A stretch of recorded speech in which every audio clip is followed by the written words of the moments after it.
네, 안녕하세요. 예스맨입니다. 항상 구독과 좋아요는 저한테 힘이 많이 되고요. 소중한 시간을 쪼개서 광고 한 편씩이라도 끝까지 봐주시면 정말 깊이 감사드리겠습니다. 그리고 제 영상의 속도가 마음에 들지 않으신 분들은 영상 상단 또는 하단에 속도 조정기가 있으니 잘 참고하셨으면 좋겠습니다. 한 커뮤니티에서 닉네임 각동이라는 분이 디파이 개꿀 정리를 내가 한번 하겠다. 손이 아프어서 이렇게 많이 써놨는데 한 번쯤 읽어봐 달라. 여기서 읽어봤어요. 근데 정말 이해하기 쉽게 썼습니다. 근데 과거에 제가 디파이에 대해서 용어 설명 뭐 이런 정리 매번 해드렸지만 혹시나 아직까지도 이해 못하시는 분들이 계실까봐 한 번 더 다루는 형태로 한번 준비를 해봤으니 같이 한번 보도록 하시죠. 내용도 재밌어요. 디파이랑 은행보다 쉽게 코인을 담보로 돈을 빌려주거나 대출, 코인예치, 이자 받는 등 금융 서비스를 말을 한다. 예를 들어 1비트를 담보로 예치를 하면 600만원 정도의 스테이블 코인을 빌려주는 식인데 빌려간 600만원의 이자를 얻어서 같이 갚으면 예치했던 1비트코인을 돌려받을 수가 있다. 이렇게 보면 대출 받는 사람이 바보 같아 보이겠지? 아니 600만원을 빌려고 1비트를 태워? 이것도 이자까지 내면서? 말도 안 되는 형태이지 않을까? 근데 코인을 담보로 예치 후 빌리는 게 스테이블 코인 아닌 자체 코인을 받으면서 디파이 광품이 시작이 되었다. 봐봐, 1비트를 대출을 받으려고 담보를 걸고 나서 스테이블 코인 대신 자체 A코인을 보상받게 됐는데 A코인이 엄청난 폭등을 보여주면서 1,500만원 어치에 받는다. 그럼 난 1,200만원 어치의 돈을 담보로 걸었는데 받는 돈이 1,500만원이라면 원금보다 300만원 더 많네? 개꿀인데?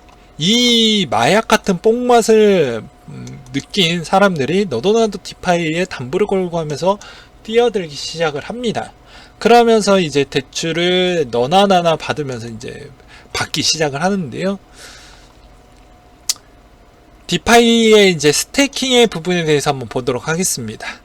이자 받는 것도 포함이라고 했지. 그래서 코인 예치 후 이자 받을 때도 스테이블 코인이 아닌 자체 코인 B를 주는 거야. 그러니까 A로 이렇게 해서 챙겨 먹고 B로 한 번 더 챙겨 먹고 이렇게 꿀인데 더 많이 주네? 그러니까 이자를 받는 것도 예치한 것보다 더 많이 주니까. 그렇다 보니까 지금 디파이에 D만 붙여도 뭐 엄청 올라가는 배경이죠. 근데 최악의 단점은 코인의 가격이 안 오르면 망한다. 아까도 이야기했지만 스테이블 코인 형태로 뛰지 않은 형태를 너 이거 가져가라는 형태로 주니까요. 그러니까 A코인이든 B코인이든 가차가 똥이 되면 누가 대출받고 예금을 하지 않기 때문에 거의 근본급 디파이 말고는 다 마지막에 이런 차트로 보면 된다. 핫도그 차트를 갖고 온 거예요. 핫도그. 그래서 엄청나게 올라갔다가 다시 내려오는 아주 마법 같은 일이 있었죠. 네. 그래서 이런 게 많이 있을 거다. 이런 걸로 피해도 많이 받았을 거다. 그리고 아스카 개발자 잠적 코인 200만원이 4만원이 되는 이런 아주 드라마틱한 효과도 있었고, 솔직히 조금만 알아보면 어떤 게 근본이고 어떤 게 거품인지 알 수 있다. 난 디파이 중에 리베이스 기능 있는 앰플포스를 좋게 봤는데 이미 오를 만큼 올랐고, 리베이스가 스테이블 역할을 하는 기능인데 정확하게 스테이블이랑은 좀 다르다. 이것도 설명하면 엄청 길어지니까 다음 글에 시작되면 설명을 해주겠다. 리베이스의 기능은 이런 형태니까 대충 너희들도 이런 트렌드 알고 있으라 라는 이야기를 한 거죠. 네.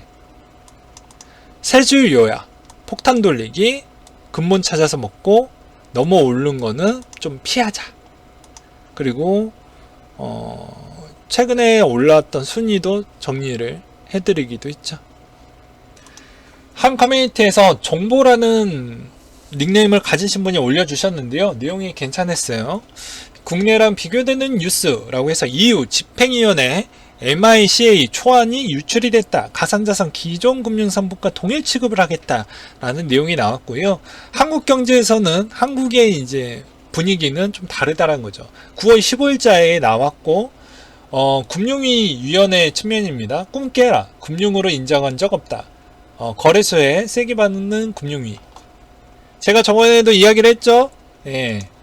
투자자 보호까지는 해주지만 야, 금융투자소득으로 왜 안 해놨던 이유 설명을 드렸습니다. 그러니까 투자 혜택까지는 바라지도 말라고 이야기를 미친듯이, 정말 미친듯이 설명을 했어요. 그 꿈을 갖고 계신 분이 너무 많더라고요.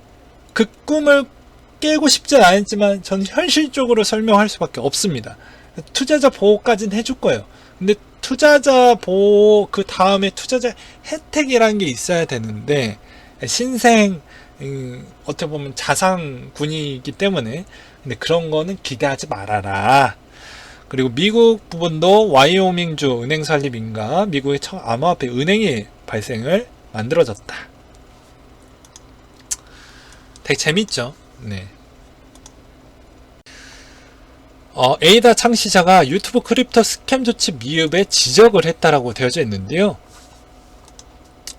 유튜브가 얼마나 많은 소송을 당해봐야 정신을 차릴지 모르겠다. 슬프다라고 설명을 했습니다. 근데 저는 개인적으로 코인 회사도 잘못이 있고요. 더 많이 잘못이 있다고 보고 그리고 그 다음에 유튜브라고 저는 보고 있습니다. 무슨 말하냐 이렇게 볼 수 있지만 잘 들어보세요. 이때까지 보게 되면 모든 코인 회사들이 커뮤니티 활성화 정책을 잘 이행을 해줬던 회사가 있나요? 전 그렇게 보지 않았습니다. 예, 없어요. 그렇게 커뮤니티 활성화되어져 있는 게 없습니다.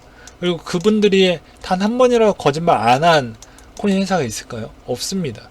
다 거짓말 조금씩은 했어요. 아니 이건 사실입니다. 예. 그런 형태인데 본인들이 잘못이 없다라고 해서 유튜브만 탓할 부분은 아니다라고 보거든요. 막말로 정말로 커뮤니티를 활성화시키고 그 커뮤니티에 인원이 많이 늘어나면 거기에 전파하는 대상자들이 높은 신뢰도에 대한 정보를 공유를 할 것이니까 그만큼 스캠을 당하려고 하는 피해자가 적어지는 효과도 있겠죠. 근데 활성화를 안 시켜진 코인 회사들이 대부분 많다라는 겁니다. 그리고 그만큼 또 많이 숨기는 부분도 꽤 있고요.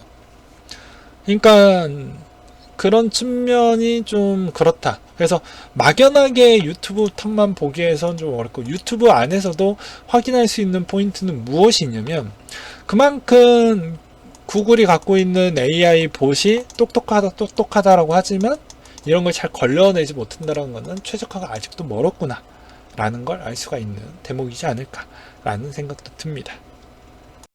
이번에 일본에 대한 총재가 바뀌셨죠. 예, 스가 총재로 바뀌셨는데 뒤에서 웃는 비트코인 투자자들이라고 되어져 있습니다. 이거는 어떻게 볼 수가 있냐면 아베가 저는 별로 싫은데 코인적 관점으로 보게 되면 비트코인하고 코인의 정책을 많이 지지했던 쪽이다 보니까 당연히 어쩔 수 없이 아베와 비슷한 성향을 갖고 있는 사람이 총재가 되어야지 코인 시장한테는 나쁘지 않은 거예요. 예. 그러니 그런 측면을 좀 볼 수가 있겠죠. 그리고 여기서도 일본 내 가산자산 세금 부과 및 제도화 주도하겠다. 그리고 이분이 생각보다 약간의 아베보다는 약간의 좀 문을 그러니까 어떻게 보면 고정관념이 너무 꽉 막힌 사람은 아니다라고 하더라고요. 그래서 그런 측면을 봤을 때는 또 어떻게 보면 코인 시장한테도 좀 열린 정책을 좀 많이 하지 않을까라는 생각이 들고요. 이번에 일본의 도쿄올림픽이 어떻게 되느냐에 따라서 올 연말에 결정이 될 거라고 하는데 이것도 한번 좀 봐야 될 것 같습니다. 이번에 빗썸에 또 안 좋은 소식이 연달아 나오고 있는데요. 빗썸의 압수수색에 이어 주식 가압류까지 당했다. 근데 이거는 뭐 문제는 없는 게 어차피 김병건 씨에 대한 압류 부분이기 때문에 이 물량이 뭐 바로 나오거나 그러진 않아요. 네, 이번에는 헌트에 대한 소식을 좀 전달을 해 드리려고 하는데 헌트의 커뮤니티 방에 상황을 어떤 분이 스샷으로 남겨놨어요. 보게 되면 SNT 대빵이라는 닉네임을 가지신 분이 헌트 전 이미 익절했어요. 니 혼자 말도 없이 매도하면 되겠냐? 나쁜 새끼야? 이렇게 하니까 힘든 건 본인뿐만 아닙니다. 혼자 첫 빼서 배신자 같다 라고 이렇게 하면서 나갔고 욕하면서 나갔고 혼자 뺀 건 너무했다. 언제라도 주시지 라고 되어져 있습니다. 그래서 저는 이 내용을 왜 갖고 왔냐, 제가 여러분들한테 드리고 싶은 메시지가 있는데요. 본인의 판단 능력이 좀 부족했기 때문에 자꾸 남한테 의지하려고 하는 게 있어요. 존보라는 것 자체는요, 존보 말고 정보, 어떤 지지하는 사람한테 그 정보를 들었다고 하면 그 정보를 필요한 부분만 이렇게 싹도 잘라서 편집을 해서 요 부분만 내 것을 갖고 온 뒤에 내가 여기서 공부했던 자료를 이렇게 준비를 해서 요거를 더해보는 거예요. 더해본 다음에 내가 앞으로 어느 가격이 나왔을 때 팔아야 되겠다라는 마음에 어느 정도 이거를 준비를 하고 계셔야 돼요. 근데 내 배우자도 아닌데 시간차가 발생을 하거든요. 내가 팔았다라고 해도 내 바로 이웃집도 살지도 않고 그 사람이 바로 내 전화를 바로 받아주는 것도 아니고 이런 여러 가지에 대한 변수가 있는데 이거를 어떻게 한 달 한시에 팔 수가 있게 되겠습니까? 안 맞다라는 거죠. 그러니까 본인에 대한 투자 부분에 대해서 기준점을 명확하게 좀 잡아 가셨으면 좋겠다라는 메시지를 좀 드리고 싶어요. 리플 CEO가 인도 가상자산 거래금지법을 추진했다. 실망스럽다. 라는 본인의 트위터를 통해 가지고 밝혔는데요. 실망스러우면 어쩌겠어요. 다시 재개해주겠다, 이렇게 찡찡거린다라고 해서 바뀌는 그런 사회가 아닌데, 빵형도 그걸 안다라고 하면 더 좋은 소식을 전달해주는 게 더 낫지 않았을까라는 생각도 들기도 합니다. 코인제스트의 전종희 대표가 내가 출금에 책임을 지겠다라고 하는데, 아니, 구체적인 내용은 또 나온 게 없어요. 그렇기 때문에, 계획만 또 밝혔기 때문에, 의미는 없다라고 저는 생각이 드네요. 네. 실제로 피해자들한테 계좌로 송금이 찍히는 그 순간까지는 의미가 없다라고 저는 생각이 들거든요.